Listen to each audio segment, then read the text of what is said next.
Veni Creator Spiritus, mentes tuorum visita, impleso perna gratia, quae tu creasti pectora. Ave María. En este séptimo día de la novena al Espíritu Santo, vamos a meditar con la ayuda de Dios en el don de consejo. Y lo vamos a hacer en dos partes. En la primera profundizaremos en qué consiste este don y cuáles son los efectos en nuestra alma. Y en la segunda parte veremos qué medios debemos fomentar, practicar, para que ese don crezca en nosotros. Lo primero que hemos de decir es que el don de consejo es un don del Espíritu Santo que viene a perfeccionar la virtud de la prudencia. ¿En qué consiste la virtud de la prudencia? La virtud de la prudencia es aquella virtud de carácter práctico que nos dispone a elegir en cada momento los medios más adecuados para alcanzar un fin concreto. Pues bien, con el padre Antonio Rollo Marín podemos definir el don de consejo como aquel hábito sobrenatural por el cual el alma en gracia, bajo la inspiración del Espíritu Santo, juzga rectamente en los casos particulares lo que conviene hacer en orden al fin sobrenatural, es decir, en orden a la vida eterna. Como vemos, si bien en sustancia este don de consejo coincide con la virtud de la prudencia, se distingue precisamente por esa prontitud al decidir, como si el alma en gracia se dejara llevar por un instinto sobrenatural. Es una decisión que se toma no al modo discursivo, pensando, reflexionando, sino al modo divino. Dios le habla al alma y le hace ver qué es lo que tiene que hacer en aquella cosa concreta, en aquel momento determinado. Precisamente en los santos evangelios tenemos varios ejemplos de la actuación de este don del Espíritu Santo, como cuando el Señor guarda silencio ante Herodes, o en la respuesta que el mismo Señor da para salvar a la mujer adúltera, o para confundir a los que le preguntaron si había que pagar el tributo al César. En definitiva, este don nos es sumamente necesario para no errar en el camino hacia la vida eterna, sobre todo en casos repentinos, imprevistos, difíciles de resolver, que requieren una solución ultra rápida, puesto que nos estamos jugando la vida eterna, el pecado o el heroísmo es cuestión de un instante. Pues bien, en esas situaciones viene el auxilio del Espíritu Santo a ayudarnos a tomar la decisión más conveniente para nuestra salvación. Y no es que tengamos que rechazar la reflexión de nuestra razón a la hora de tomar decisiones, pero muchas veces es difícil conciliar, por ejemplo, la suavidad con la firmeza, la necesidad de guardar un secreto sin faltar a la verdad, conciliar la vida interior con el apostolado, o el ser cariñoso y afectivo con la castidad más exquisita, o, como nos dice el Señor, ser prudentes como serpientes y a la vez sencillos como palomas. Pues bien, muchas veces en circunstancias cotidianas, la luz del Espíritu Santo, este don de consejo, viene repentinamente a iluminar el alma en gracia, el alma del justo, aquel que quiere ser dócil a la voz de Dios, y en un instante se toman decisiones que uno personalmente nunca hubiera pensado ni hubiera decidido.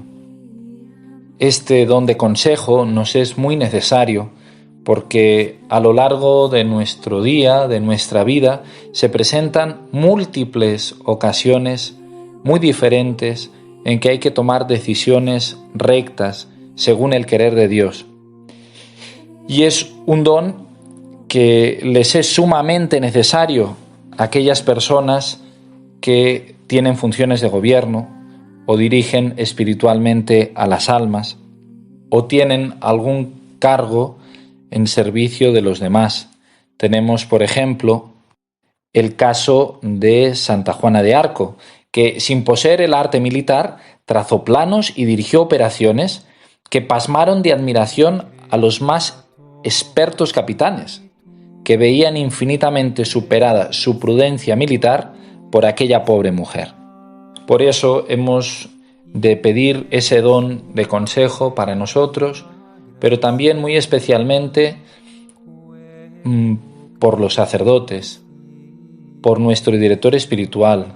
Si estamos sometidos a la obediencia religiosa, pues para que el Espíritu Santo ilumine a nuestro superior. Y hemos de pedir al Señor para que también asista con este don de consejo a los obispos, al Papa, para que guíen a la Iglesia hacia la verdad que Cristo nos ha venido a traer. Tantas veces en este mundo, pues los obispos, el Papa, están tentados de quedar bien con lo políticamente correcto, de quedar bien con lo mundano, pues que el Espíritu Santo les ilumine para que en cada circunstancia sepan actuar y decir las palabras según el querer de Dios. Viene a propósito en recordar aquí una cosa que el obispo que me ordenó dijo en la misa de la ordenación sacerdotal. Dijo que la Iglesia es una conspiración. Sí, una conspiración. ¿En qué sentido? Conspiración viene de co-inspirar, cooperar a una inspiración.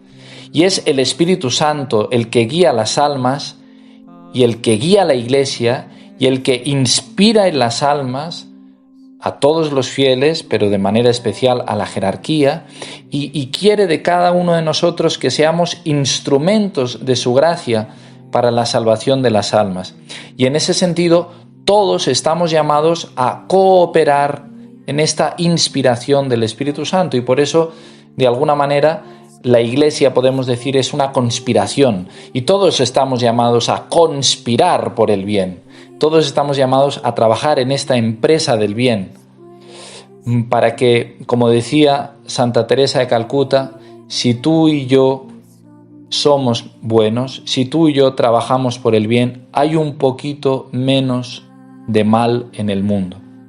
Muchas veces a los católicos lo que nos sobra es sofá y televisión, y nos falta compromiso con Jesucristo y con su Iglesia en la tarea de la salvación de las almas.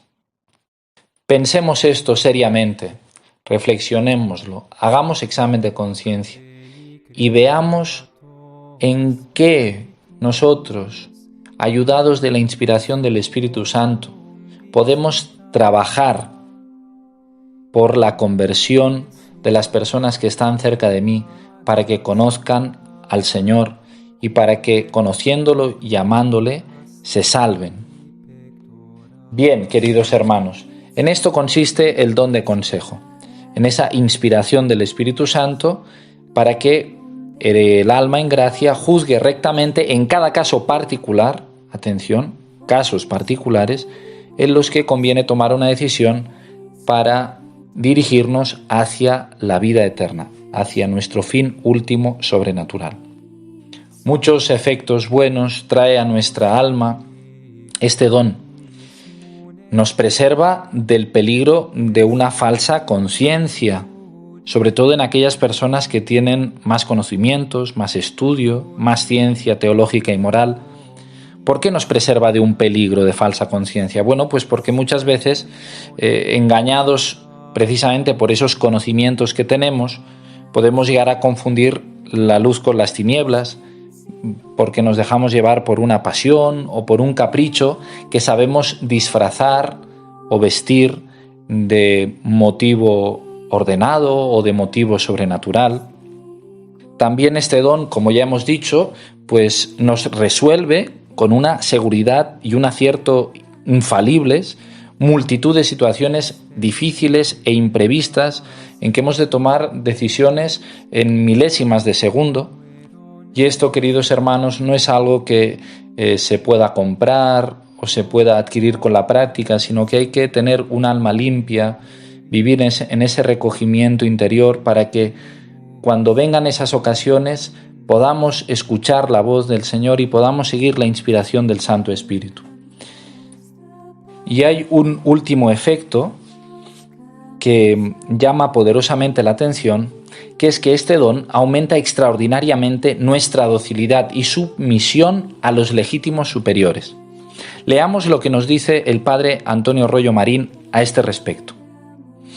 Dice el sabio dominico: he aquí un efecto admirable, que a primera vista parece ser incompatible con el don de consejo, y que sin embargo es una de sus consecuencias más inevitables y espontáneas.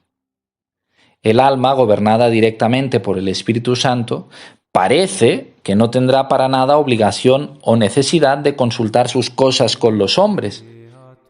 Y sin embargo, ocurre precisamente todo lo contrario.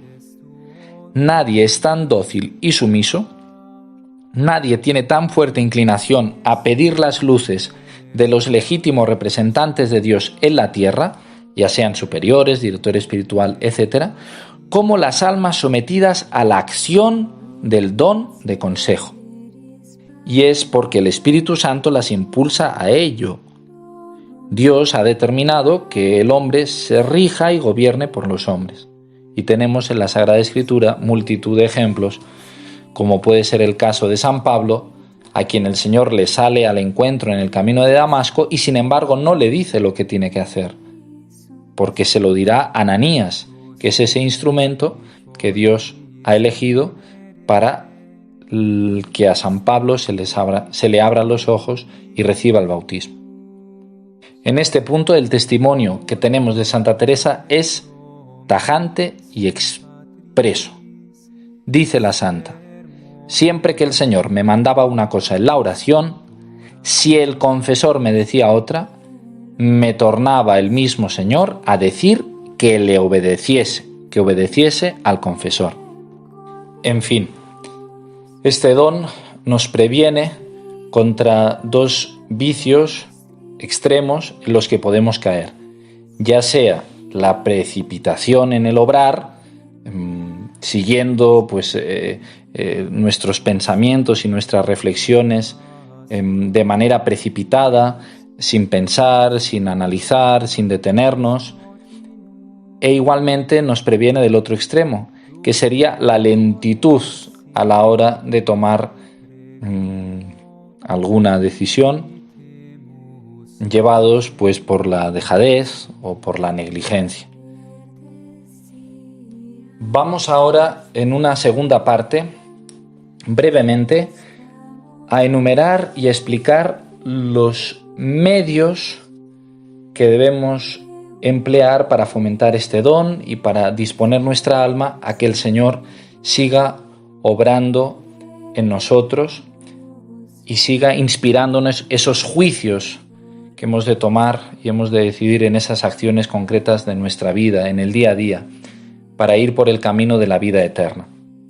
Y el primero de esos medios es el de la oración humilde. Reconocer nuestra ignorancia y reconocer que hemos de pedir luces del cielo. Señor, guíame por tus caminos. Señor, ayúdame. No permitas que me vaya por el camino torcido. Enderézame, Señor. La Sagrada Escritura, principalmente los Salmos, están llenos de oraciones de este tipo. Y ante la oración humilde, la misericordia de Dios no se puede resistir. Por eso es preciso invocar al Espíritu Santo por la mañana al levantarnos, pero también al comienzo de cada acción, sencillamente, con un movimiento breve del corazón, que a la vez se convierte en un acto de amor. Y por supuesto, en los momentos más difíciles o peligrosos de nuestra vida. Señor, ayúdame, Señor, inspírame, Señor, muéstrame cuál es tu voluntad. Una pequeña oración humilde, sencilla. Otro segundo medio es acostumbrarnos a proceder siempre con reflexión y sin apresuramiento, como decíamos hace un rato. Todas las diligencias humanas muchas veces resultarán insuficientes para obrar con prudencia. Ya hemos dicho que la prudencia es una virtud moral que nos ayuda a elegir los medios, pero muchas veces la virtud pues queda insuficiente. Pero también es verdad que a quien hace lo que puede, es decir, a quien piensa las cosas, las reflexiona, no se apresura, intenta madurar, a quien hace lo que puede, Dios no le niega su gracia. Cuando sea necesario, Dios actuará sin falta con el don de consejo en nuestra alma para suplir nuestra ignorancia y nuestra impotencia. Pero no tentemos a Dios esperando por medios divinos lo que podemos hacer por nuestros medios, ayudados de la gracia ordinaria, ¿se entiende? Es lo que siempre se ha enseñado, con ese refrán, con ese dicho, a Dios rogando y con el mazo dando.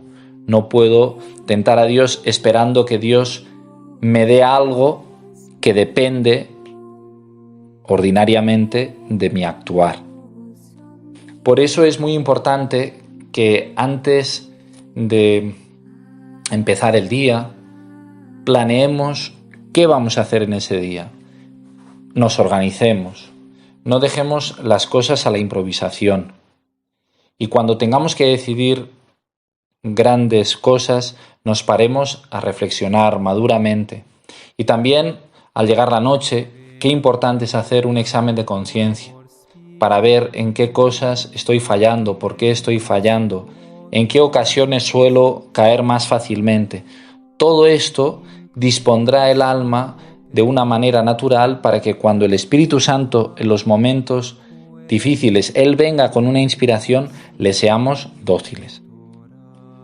Un tercer medio sería atender al silencio interior donde Dios habla. Esto es muy importante en el mundo en que vivimos, porque vivimos en un mundo de mucho ruido, de mucha palabrería, de mucha imagen, de mucha música, y no podemos ser buenos cristianos si no conseguimos acallar, no solo exteriormente, sino luego interiormente en nuestro corazón todas esas voces, todo ese ruido, todo ese tumulto. Tenemos que trabajar para tener una vida interior más sosegada. Muchas veces nuestra imaginación está agitada de tantas cosas que escuchamos, de tantas cosas que vemos, y tenemos que aprender como María de Betania, a los pies de Jesús, callada, en silencio, esperando a que el Señor me hable, esperando a que el Espíritu Santo me inspire. Es interesante en este punto atender a las palabras de nuestro Señor Jesucristo, que en la última cena les dice a los apóstoles: os enviaré al Espíritu Santo que os recordará todo lo que yo os he dicho. Digo que es interesante porque el verbo griego que aparece en ese texto que nosotros traducimos por recordar, literalmente habría que traducirlo por sugerir.